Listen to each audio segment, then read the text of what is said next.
vēl viena lieta, ko es pieminēju, un kas man šķita interesanti, un tas ir elements, kas atkal kā diskusija atgriežas katru gadu, Saeimā, budžets un deputātu kvotas. Un deputātu kvotas. Un ko tu saki par deputātu kvotām?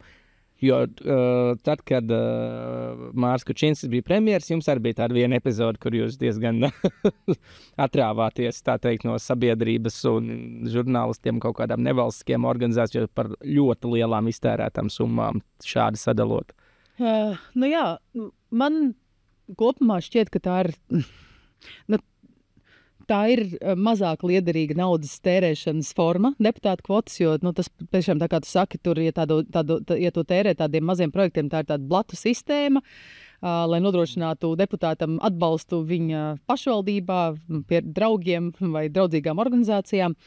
Bet un tā realitāte ir tāda, ka jebkurā gadījumā visu budžeta tērēšanu nenosaka finanšu ministrs. Tas ir jāsaprot. Var tikai šķist, ka viņš vai viņa ir galva sazīmē tos ciparus budžetā un pārējiem atliek tik noskatīties. Tā nav.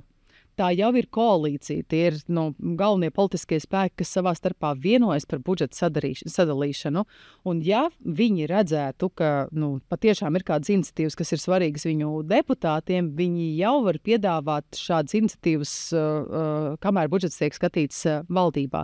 Tikai daudz tādā caurspīdīgākā un saprotamākā un godīgākā veidā, piemēram, ja gribam nomainīt baznīcām jumtus, tad to dara nevis 3 draudzīgajās pašvaldībās, bet mēs atbalstām baznīcu jumtu nomainīšanas programmu, kur administrē kultūras ministrija vai tieslietu ministrija, un tad ne tikai šīm 3 baznīcām, bet visiem ir vienādi spēles noteikumi un var kandidēt uz šādu finansējumu saņemšanu.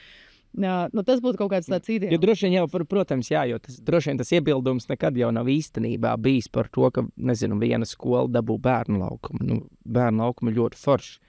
Jautājums parāds tajā brīdī, vai tieši šai skolai visvairāk ir vajadzīgs tas bērnu laukums šajā brīdī. Tieši tā, bet es esmu bijusi gan pozīcijā, gan arī tādas opozīcijas cieto garoziņu grauzas, kad tu saproti, ka es pirms raidījuma to teicu, pirms budžetā rokas nolaiž, ka tu esi sagatavojis 250 priekšlikumus un tādas izsvērtas nevis no līdzekļiem neparedzētiem gadījumiem, bet kādu finanšu ministra pieredzi, es domāju, kur var resursus atrast. Tad jau atbalsta precīzi no taviem priekšlikumiem, tad tas arī nav pārāk priecīgi. Es domāju, ka kaut kā gudrāk būtu, ja es kādreiz vēl būtu finanšu ministra amatā, es padomāt par to, kā tomēr arī opozīcijas priekšlikums varētu ņemt vērā.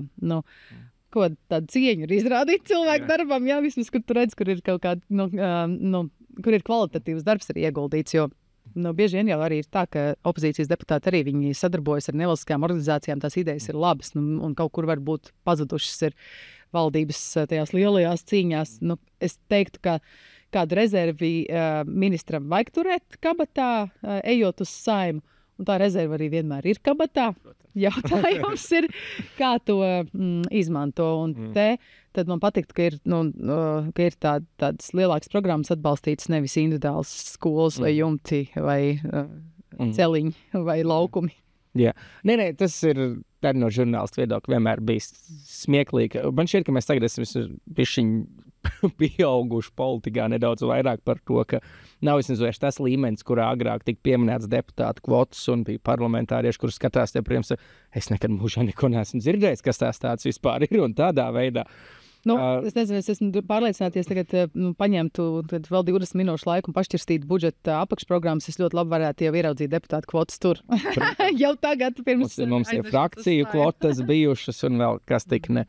Jebkuru gadījumā, protams, jautājums jau ir, kā to tālāk izpildīt. Kā tev šķiet, kā to varētu izdarīt? Tu ieminējies, iesniedzi ļoti daudz priekšlikumu,